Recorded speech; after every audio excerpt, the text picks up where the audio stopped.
Well, welcome viewers, Dr. J.W. Morrison, theologist, Central Coast, New South Wales, Australia. We're going to follow up on this UNRWA thing. I've found some very serious footage. I'll go through this first. I just start by tabling UNRWA's latest situation report as of 10th February. I think the Secretariat has the reports, which really paints a picture of... Sorry, has it been agreed by the committee? I assume that's been agreed. Sorry, what was that? She's tabling a report. It's a report we already have, but I'm happy for her to table. But I'm assuming you've agreed it. No, I'll have a look at it first. Okay, As been my past practice, I'll review it before we table. But we can distribute for information only. I thought we had... It's not mine. But welcome, Mr. Neuer. I'm just asking. Anyway, the report also reports on at least almost 28,000 Palestinians who have been killed by Israeli attacks. 70% of those killed are reported to be women and children, and another almost 68,000 Palestinians who are injured, as well as 156 UNRWA staff who have been killed as of 10th of February. Minister, on 27th January, you announced suspension of funding for UNRWA along with some other nations, effectively punishing 2 million people in Gaza by depriving them of critical support that UNRWA... Can you see how these fanatics, and this woman is a fanatic, Palestine fanatic, can you see how they try and play on your conscience? It's very manipulative and evil. ...provides. This is really tantamount to the Australian government further inflicting collective punishment on Palestinians. And so she's attacking our government as inflicting further punishment on the Palestinians. It's got absolutely nothing to do with us. This woman's a fanatic. In addition to the shielding and aiding of the State of Israel in its mission to annihilate Gaza. No, that's not true. Israel is an ally. They're going about this war as best as they possibly can under the war rules of law in defense of your own country. She's not going to tell you that. And as far as Labor's concerned, they've actually put one foot on both sides of the fence and insulted Israel as far as we are their allies. You know, whatever this woman's on about, it's got nothing to do with Australia. It's not got anything to do with our conscience. And massacre tens of thousands of Palestinians. Minister, you have said that you spoke to UNRWA chief, Mr. Philippe Lazzarini, on the 7th of February, which is 11 days after you announced the suspension of the agency's funding based on allegations made by Israel. Minister, did you speak to Mr. Lazzarini before you announced the suspension of funding to UNRWA? And we're going to stop there. Penny Wong did denounce the funding of UNRWA, and now we're going to see what happened in the Dutch Parliament on UNRWA. I hope you enjoy this, viewers. The floor is yours for about 5 minutes. Just a very good set of arguments, and it's going to undermine this woman's claims.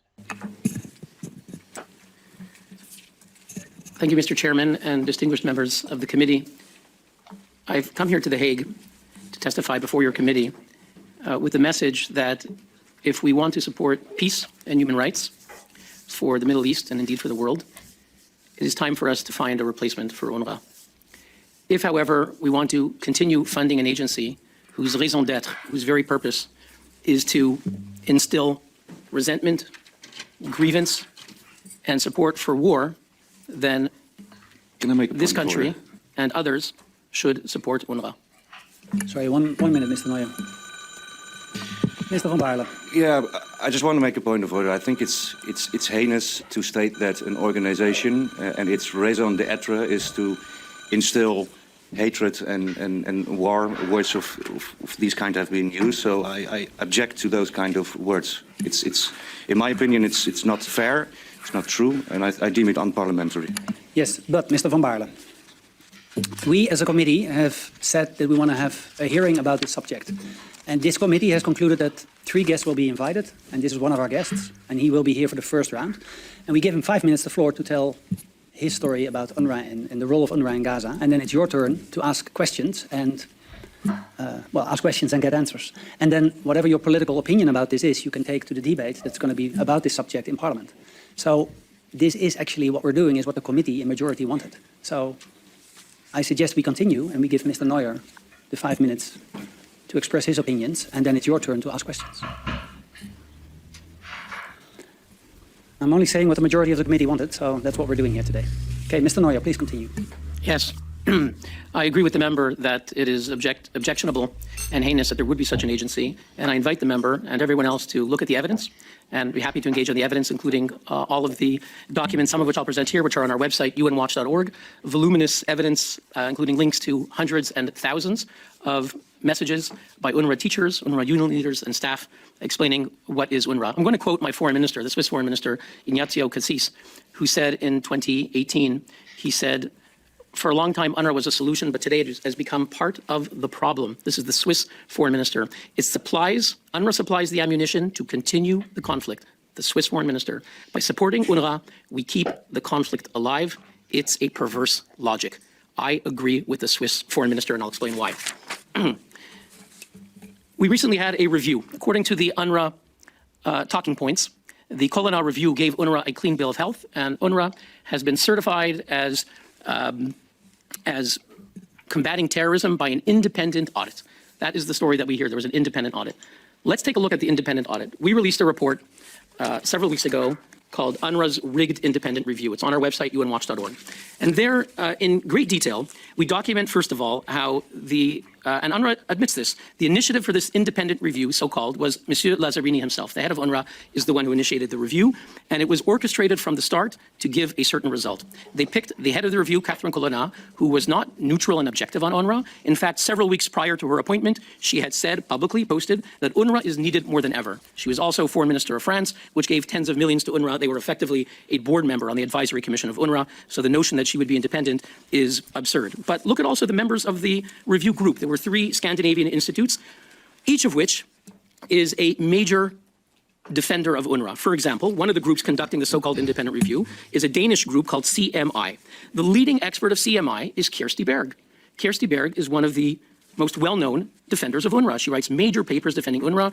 In her report from 2022 report, she said that any notion that the agency instigates violence through its school curriculum are unfounded claims.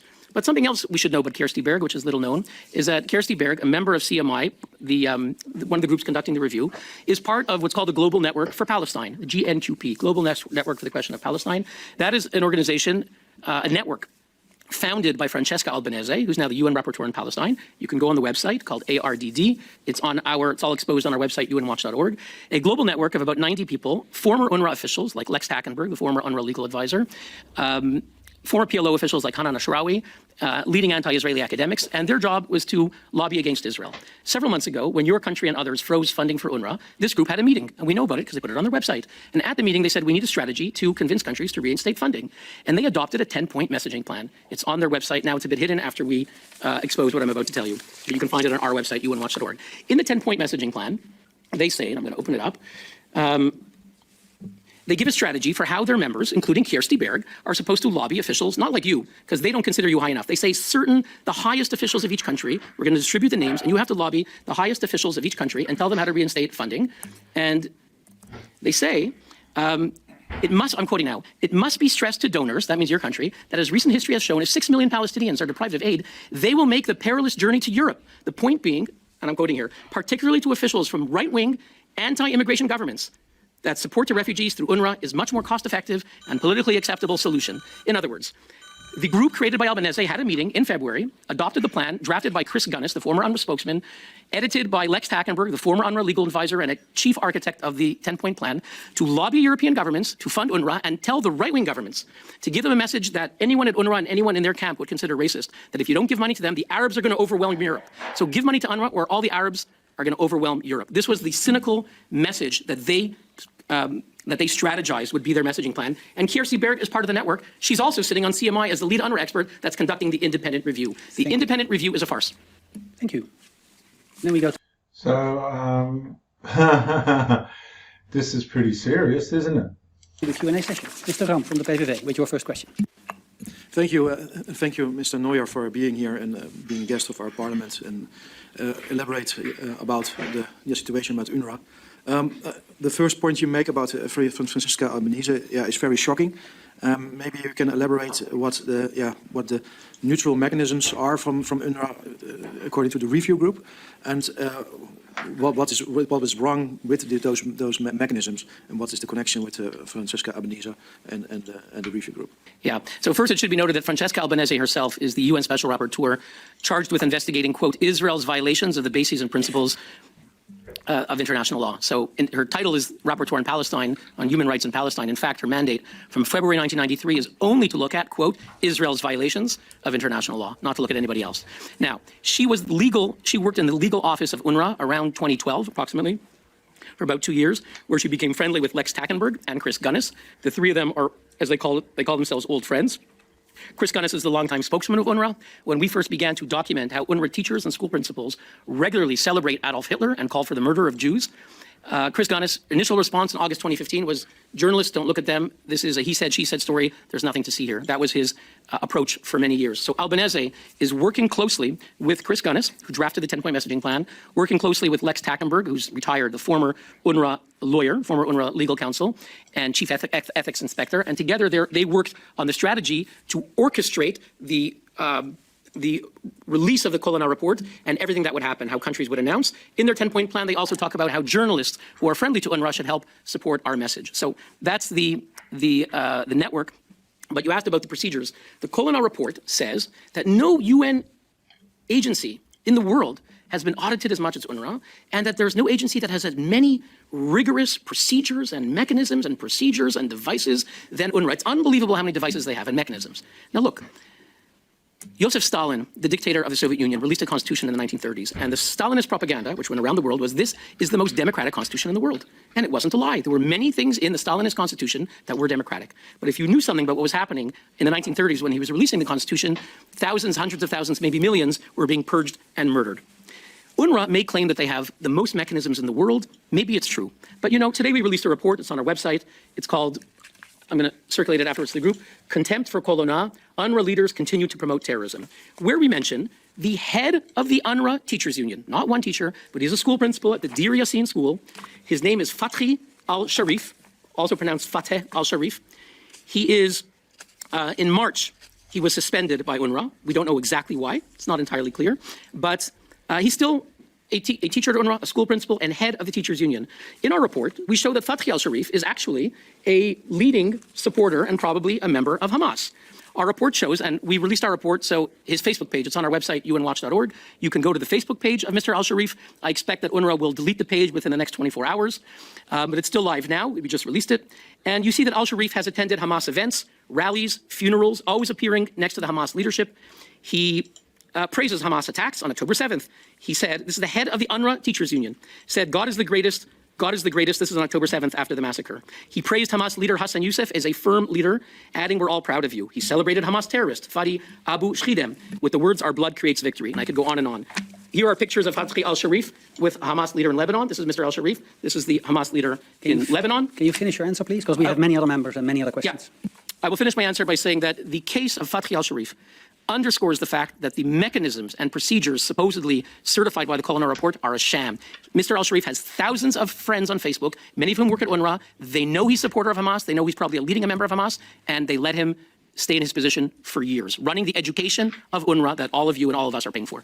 Thank you. Mr. Karaman from NSA with your question. Thank you, Mr. Chair. Thanks for the introduction. You were stating that the Minister of Foreign Affairs of Swiss said that UNRWA is part of the problem. And you say that you also have evidence in violations of UNRWA. Could you explain what you do with the evidence and who do you speak and who do you give the evidence and which actions are taken after the evidence are brought to those people? Mr. Neuer, your answer, please. Yes, thank you for that question. When it was revealed in late January that approximately 12 UNRWA employees were involved in the October 7th massacre, including one, Mr. Al-Alimi, who is an UNRWA social worker who was kidnapping the lifeless body of Yonatan Samarano. This is seen on video. The head of the United Nations, Guterres, said, I'm horrified, and the head of UNRWA, Philippe Lazzarini, were all horrified. And our response was, really? Are you really horrified? Because since August 2015, we've been submitting reports with screenshots. Now, maybe we're making up all the screenshots, but I don't think so because UNRWA actually has been forced to suspend several of the people once the US or other governments took action. So in our report, this is what we submitted to the Colonna Review. It was all ignored. This is called Submission by UN Watch to the Independent Review Group, dated 9 April 2024. It's on our website at unwatch.org. And we submitted to Madame Colonna, none of this was mentioned, the list of the reports that we sent to UNRWA. So since 2015, August 2015, we sent a letter to Ban Ki-moon, then Secretary General, no response. September 2015, we sent a report to Ban Ki-moon and then UNRWA Chief Pierre Krahenbuhl, who's now the head of the Red Cross, no response. 2015, 2017, 2018, no response. The only response that we would get would be to attack us. Chris Gunnis, who was part of the lobbying group supporting UNRWA and was their spokesman, his strategy repeatedly was to attack UN Watch. He never, if I live in Geneva, if I reported to the Geneva Board of Education that numerous of their teachers, hundreds of their teachers, were posting pictures of Adolf Hitler and saying it's a religious obligation to kill the Jews, they would invite me immediately and say, can you please help us find the perpetrators? The response of UNRWA was the opposite. All they did was to attack us. There is not a single agency in the world that documents UNRWA violations of neutrality that UNRWA embraces. There's a few other groups that report these things. UNRWA attacks all of them. They are not interested in hearing about it. All they want to do is to attack us. So to answer your question, we reported these repeatedly. It's all documented in our submission to the Colonna report, dates 2021, 2023, and so forth. And the response was either to ignore us or to attack us. Thank you. Mr. Van Baarle, with your question, please. Thank you, Mr. Chair. Your organization in international media has been characterized as a propaganda organization for the Israeli government. I want to ask you, how can it happen that UNRWA itself, as an organization, has researched the claims you have done about UNRWA personnel and stated itself that since 2022, the claims you made about their personnel, more than half, a big majority of the claims you did turned out not to be even UNRWA personnel.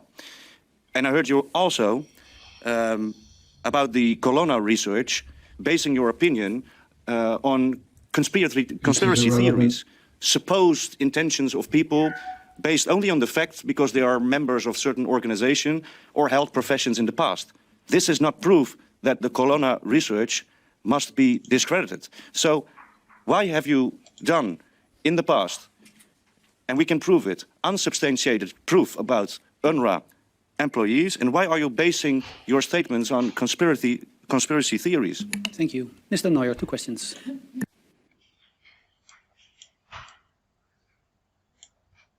Thank you. There were several questions there. The first is you said international media accuses us of being a voice for Israeli propaganda. Which international media is this?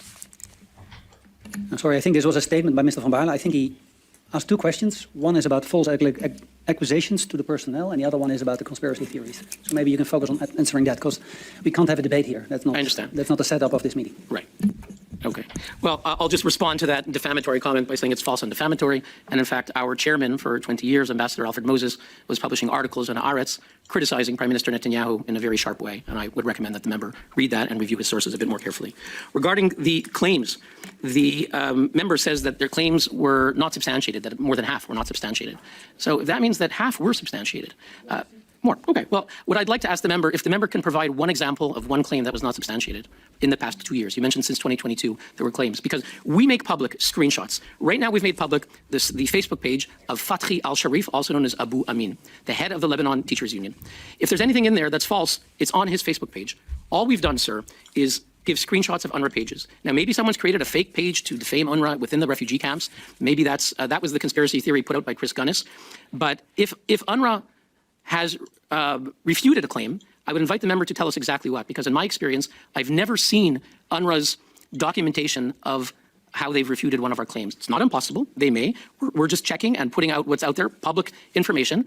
And normally what UNRWA does is they say half are not substantiated. Could the member give us examples in the past few years of the cases that we name, because we name cases, of the individual names that were not substantiated? Okay. Thanks for that answer. Mr. Stoffer from the SGP, please go ahead. Thank you for this introduction also. My question is the following. Was the appointment of Catherine Colonna ever dubbed or challenged in the UN after some of the biases and conflicts of interest surfaced? Thank you for your question. You know, and this goes to really what the whole point of the Colonna review. And I'd like to quote the voice of UNRWA itself. The leading spokesman for UNRWA is the surrogate for UNRWA, is Chris Gunnis. He was the spokesman for many years. Officially, he's retired, but in practice, he is one of their leading spokesmen because he drafted the 10-point messaging plan that was crafted in a meeting with current UNRWA officials in February 2025. And he said, and I quote, "The appointment of the review group was designed to give, and I'm quoting, further cover to donor states if that's what they need within their own internal constituencies to resume funding for UNRWA."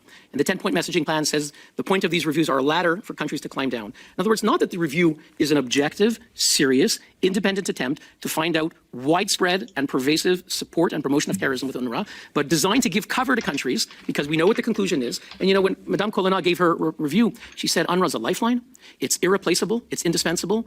We didn't need to do a review group to come up with those lines. For the past 10 years, we're going to have a video coming out within the next week where you'll see hundreds of officials repeating the mantra. The official UNRWA mantra, and it's probably been repeated in your own parliament, is UNRWA's indispensable, irreplaceable, life-saving lifeline. That's what she said. So we knew what the results would be. Not that there's nothing interesting in the report. There are some useful things, but the final conclusion and the way it was used was all orchestrated. And when we submitted the evidence in our report, very clear, because she embraced UNRWA weeks before, nothing happened. To answer your question, nothing happened at the United Nations. They went along with the game as if this was an objective review, even though they themselves said the whole point of it was to provide cover. And I quote what Colonna said, to reassure the donors. Pour rassurer le donateur. To reassure the donors. That was the point. Thank you. Ms. Dobbe from the Socialist Party, please go ahead. Thank you, Chair. Our guest is making some serious accusations for which I myself have not found the facts. And I wonder, these accusations are exposed on the website, as you call it. Do you have contact with UNRWA before you publish these accusations? In other words, do you try to fact-check these accusations with UNRWA before you put the accusations out there? Because if they turn out not to be true, which is, I understand, is sometimes the case, then the information and the accusation is already out there. Thank you. Mr. Neuer. First of all, let's be clear. In most cases, the accusations that we put out are publications by UNRWA officials. So the Telegram report from in January that we put out are open messages. We didn't hack. It's an open message called the UNRWA Teachers Group in Gaza, where thousands of UNRWA teachers belong to it. Some are full-time, some are part-time, and they were celebrating the October 7th attacks. So we didn't put it out there. They put it out there. We linked to something that is public. When I linked today to the Facebook page of Fatri Al-Sharif, the head of the UNRWA Teachers Union, I'm not putting it out there. His pictures, this is Fatri Al-Sharif, I'm glad you asked, with a giant picture of Sheikh Hassan Youssef, the founder of Hamas. There are pictures after pictures here of him celebrating terrorists. So we're not putting it out there. We don't have to contact UNRWA because you know what UNRWA will do. I'm going to give you a secret. The moment we call UNRWA, they're going to call Facebook. They already have us and delete the page. The page is gone within 24 hours. They don't want us to talk about it. They don't want the Dutch citizens to know that there are hundreds and thousands of UNRWA teachers. The head of the UNRWA Teachers Union in Lebanon, Fatri Al-Sharif, is a major supporter of Hamas on his page. Tomorrow the page will be deleted. Of course, we screenshotted everything. So I know you want us to give it to UNRWA so it'll be deleted, but let me tell you, because you asked, we have reached out to UNRWA, and we've documented it. In our report, in the evidence submitted to Colonna, we documented all the times that we reached out to UNRWA, because the distinguished member asked if we reach out to UNRWA. We have reached out to UNRWA. In August 2015, we reached out to UNRWA, no answer. September 2015, no answer. November 2015, 2018, 2021, 2023. We keep reaching out to UNRWA. One time we got a response was Mr. William Deere, their U.S. representative, where he responded to our letter but refused my request to meet. I live in Geneva. I am offering to meet once again, and I hope that you will ask your friends at UNRWA. I will meet with Mr. Lazzarini in Geneva. He's coming in a few weeks, and he's been there. He refuses to meet with me. I'll meet. He will not meet because there's too much to hide. This man's all over it. With him in Amman. I'll meet with him in Jerusalem. Those are their headquarters. I'll meet with him anywhere. They refused to meet. When I was invited to a panel by the Stimson Center a few weeks ago in Washington, D.C., panel debate with William Deere, the UNRWA representative of the United States, a former Jordanian official, and a member of the Stimson Center. I was a confirmed panelist invited by Barbara Slavin, who's a major supporter of the Iran deal, on the Stimson Center. She wrote me back saying, "I'm sorry, Mr. Neuer, you were a confirmed speaker, but I have to disinvite you." I said, "Why? Why are you disinviting me?" And she said, "Yes, it's true. William Deere, the representative of U.S. of UNRWA, said he wouldn't appear on the panel if you're there, so I'm disinviting you." So you're asking me why we're not engaging with UNRWA, and the truth is the opposite. We have reached out to UNRWA time and time and time again. Not only do they refuse to meet with us anywhere, but even to appear on a panel with them, they will refuse to appear and get myself canceled. So please, I invite you to ask your friends from UNRWA. Meet with us. We have hundreds of pages of evidence, and if we're wrong, let them show us how. Thank you. See, the darkness won't come into the light. The darkness will not come into the light. Thank you. Ms. Hirsch from the Greens and Social Democrats with your question. Thank you very much. As you know, the Netherlands has pretty high standards for transparency for civil society organizations and think tanks. So I'm used to looking, when I meet an organization, looking at the website, who are you, where your funding coming from. I've tried to find those data on your website and couldn't find them, so maybe you can enlighten me. Who are your main funders? How do you remain independent from those same funders? And can you tell us about your relationship with the Israeli government and if you receive any direct or indirect funding from that Israeli government? Thank you. Mr. Neuer, your answer, please. Yes, thank you for that question. I appreciate it. The answer is we receive no money whatsoever, directly or indirectly, from the Israeli government. This is a Hamas propaganda point that has been propagated in particular by a Hamas-affiliated group called the Palestinian Return Center. We are a Swiss NGO created in 1993 under Article 60 of the Swiss Civil Code. We are independently audited. We are recognized as a non-governmental organization by the United Nations. We are accredited with special consultative status with the United Nations Economic and Social Council, and we get no money from any governments. So I take note that the member hasn't challenged any of the points of fact that we have, and the only thing the member can try to do is to throw mud, but it doesn't stick. We are one of the leading human rights organizations at the United Nations. I do apologize, but I didn't throw any. I asked some very clear, factual questions. I'm not throwing any mud. I'm trying to understand where your funding comes. What normally should be on a website, your audit thing is not on your website. I'm asking a very factual question. I haven't thrown any mud. I've been trying to keep as factual as possible. I don't understand why you're saying this. Honestly, I'm asking for things that are normal for any organization to be public. Thank you, Ms. Hirsch. So maybe you can focus on where the funding is coming from. The funding, thank you. The funding, if I'm allowed to continue, our funding only comes from private donations that are made from around the world. These are made in Switzerland, America, Europe, Australia, all around the world. I could give you the names of the donors, but I think that you might expose them to all kinds of threats. So if any donor, there are some donors that publish the information, but it's all private donors. That's the answer. Thank you. Ms. Kostic from Party for the Animals. Yeah, thank you. I'm just flabbergasted by the fact that we have invited an organization that spreads disinformation. Well, see, now we've just got an ignoramus. In times... No, Member Kostic. We invited this member. Yes, I know, this the guest. procedure. Yes, Okay. I've heard you, but I So also have let's the not right... give qualifications about our guest, but let's just stick to questions and then the guest can answer, please. Yes, thank you, Chairman, but I also have the right to state something because this has to do with the questions I wanted to ask. This organization has accused people, and it's been proven that there are no evidence for this. It's just... Well, there's your evidence there. Viewers, there's your evidence there. Okay? You got to be careful of these people. Spreading disinformation, and it's hurting kids who are now hungry, dying in Gaza.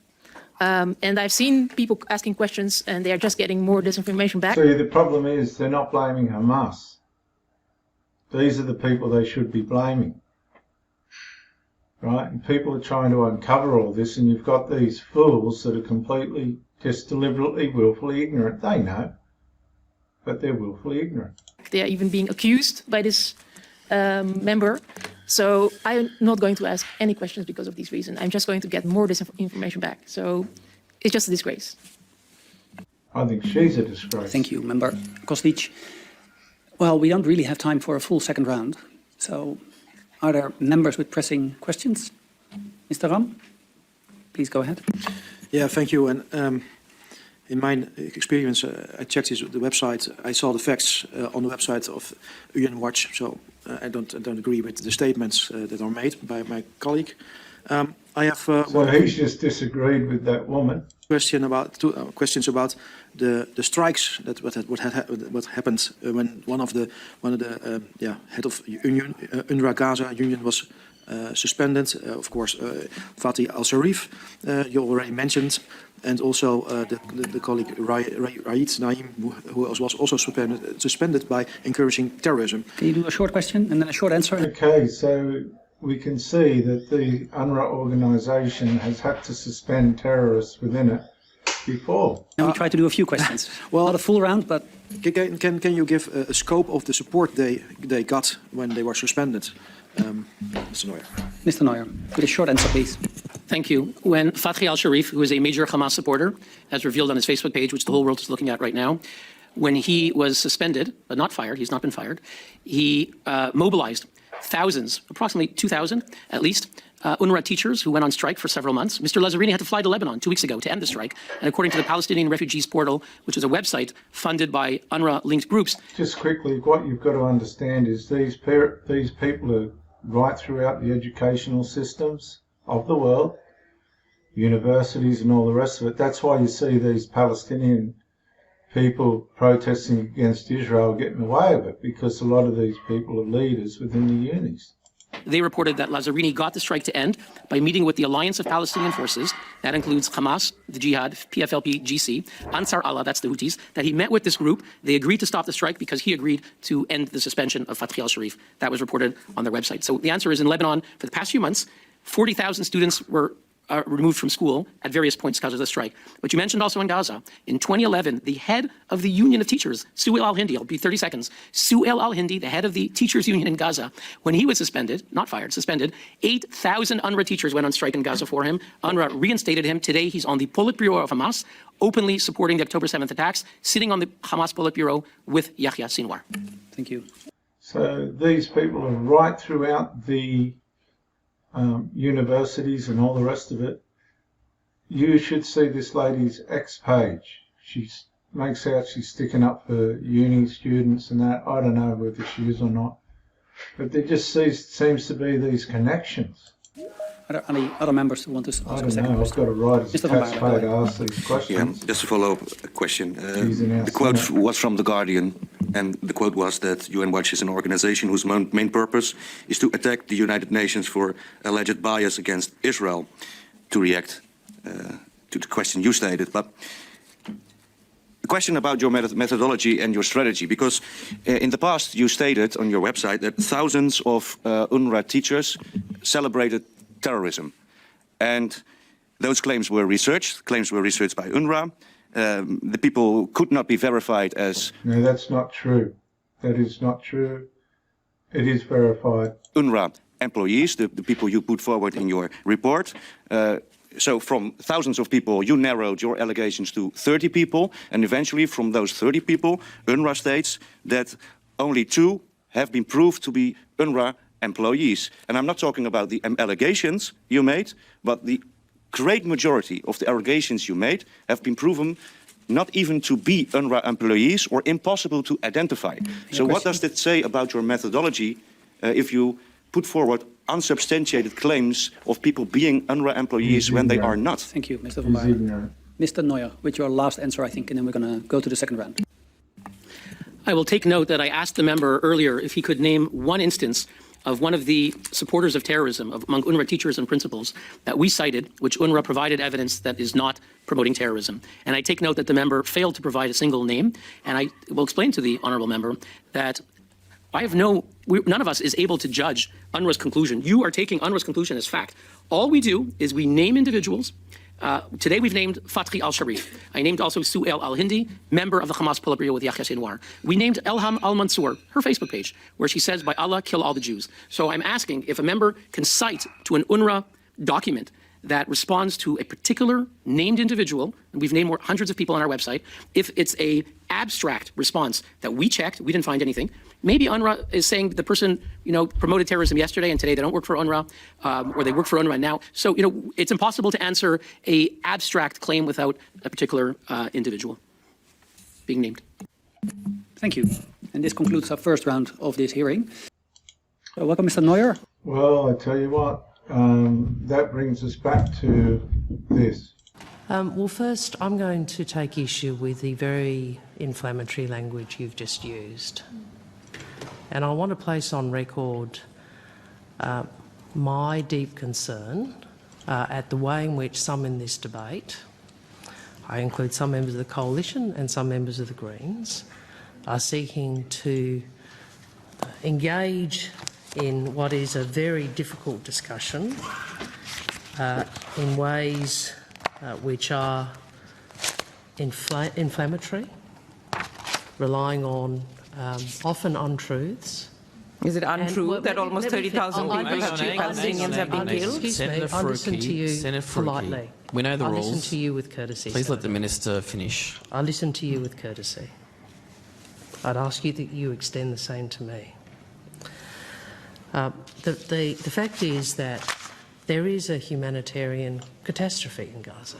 I have said that. And I've also said, as has the Prime Minister, we mourn every innocent life, Palestinian and Israeli, that has been lost. I think we all know that this is a conflict which is weighing heavily on people in Australia. People who take different views. One of the things that really struck me when I went to the Middle East is how important it is to maintain that we remember our common humanity in the midst of disagreement and conflict, and that we maintain respect for one another, because people come to this country because they want to live in a country that is peaceful, tolerant and respectful. And I would say that all of us who have the privilege of elected office have an obligation to ensure that the distress in our community does not turn to hatred. Now, Senator, the concern I have is that some of your and your colleagues' language appears to be designed, as is Peter Dutton's at times, to whip up Minister, as you know, I have limited time. I have asked you a question. Could you respond to my question, please? Senators, please. I'm allowed we know. Chair, I have asked a question. I'll be Senator grateful Faruqi. if the minister answers that question. I won't be cutting you short, but just allow the minister to finish and we'll get through what we need to get through. I think it is of deep regret that whilst the government is seeking to ensure that distress in our community does not turn to hatred, we see particular members of parliament who are looking to use this crisis to whip up anger, presumably for votes. Minister, don't you dare accuse me of whipping up anger and compare me to the people who actually whip up anger and are divisive. Please, Senator, sorry, Minister. Sorry. Can we just please all cool the temperature a little bit, please? I'm happy to. Now, Senator, please allow the minister just to conclude and we'll quickly come back to your questions. I would say, Senator Faruqi, even in that question and in many questions you have asked, you persist in making telling the truth, inflammatory assertions which are not true. Minister, did you speak to Mr. Lazzarini before you made an announcement to suspend funding? I'm sorry, that's my question. Could you please answer that question? Well, you just have to wait for that question till the minister just concludes her answer to your first question. Thank you. That is my first question. Well, okay. there was and we'll a lot. Come to it. Senator Faruqi, you made a lot of loaded assertions, and I'm entitled to respond to them, actually. And I would remind you that we have seen incidents in our community, which included laying false corpses outside of MPs' offices. Now, Faruqi's been hounding the Honourable Senator Wong for a long time. And Senator Wong has had enough of this woman. She plagues Senator Wong. Threatening emails and phone calls to staff in electorate offices, weaponising the imagery of deceased children, spraying fake blood on shop fronts of electorate offices. We have staff who are intimidated and threatened. And what I would say to you is your party has a responsibility, as all of us do, to not legitimise that by using inflammatory language and perpetuating untruths. Because that is what telling the truth is not inflammatory language. No one is perpetuating untruths. Which because untruths? You are asserting that we have cut funding to UNRWA. You have suspended funding to UNRWA. That is what I have asserted. And we found out the reason why. Okay, that's why I've done this. No. I have doubled funding to UNRWA. We have suspended, along with many other partners, in the face of serious allegations which UNRWA itself described as serious. Now, there are two truths in relation to UNRWA. The first is it is critical It's a critical organisation which I'm sorry, Minister. Please answer the question. It's like you've been talking about without answering the question for the last 10 minutes. You can see that Senator Wong has had this woman up to her neck. Okay. Minister, have you concluded? And this is taxpayers' money. This Faruqi is fighting for Palestine with Australian taxpayers' money and blaming Australia for its for the atrocities over there. Your answer? I'm trying to conclude my No, answer. did you speak to Mr. Lazzarini before you announced the suspension of UNRWA funding? That's my question. The answer to that question is Senator Wong, on behalf of the Australian taxpayers, doesn't have to answer to Mr. Philippi Lazzarini of UNRWA. Is that your only question, or you've got? I've got a few more. Okay, all right. We have doubled UNRWA funding. A fact that, Senator Faruqi, in your accusations using loaded language, you never acknowledge. No, because they're determined, greedy, unhappy, never satisfied people. You can never do enough for these people. We have doubled core funding. The only funding that has been suspended, and I was very transparent about that, was funding for the flash appeal, and Ms Delaney has gone to that point. We have also increased humanitarian funding through other means to the region. Which sort of chops the legs out from underneath Faruqi, because Faruqi wants the money sent to UNRWA because these guys have got a certain amount of control over it. But they're sorting it out, but it's a bit late now. Hundreds of millions of dollars have been wasted. Hamas has been selling all the food and aid on the black market. Really there are 2 points about UNRWA. One is it is critical. The second is that serious allegations were made. And I made the decision, and I have been upfront as Minister in relation to that component of the funding, which is a fraction, let us be clear, of the funding that we are providing to UNRWA and to the region, that I, along with other colleagues, would pause pending consideration of how UNRWA would deal with those allegations. UNRWA has appropriately put in place an internal investigation, which Senator Green has asked about. There is also a UN investigation or a review inquiry, I can't recall the term, which Catherine Colonna, the former French minister, is heading.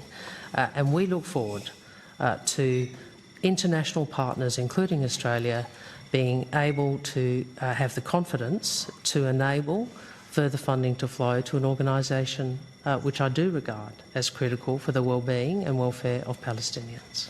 So, Minister, you're refusing to answer my question. I take it that's a no.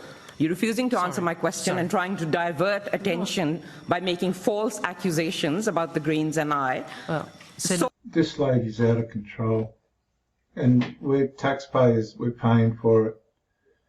Did you speak to Mr. Lazzarini before you suspended the funding to UNRWA? No, I spoke to Mr. Lazzarini prior to the allegations becoming public when I was in Israel. Before you suspended funding? May I? I suspended the funding after the allegations were raised with me, and I, at that point, knew what Mr. Lazzarini's public response was. We then had sought a call, and I have spoken to him since, as I have with others about this issue. Minister Wong, it has now been widely reported that the so-called 6-page dossier supplied... No, this woman's out of control. She's not representing Australia. She seems to me like a Middle Eastern politician that's weaseled away somehow or got away somehow into the Australian Senate. And without conscience, right in front of us, she's fighting to take Australian taxpayers' money and get sent to this. I'll continue this in the next... This has gone way too long, but I'll continue this in the next video.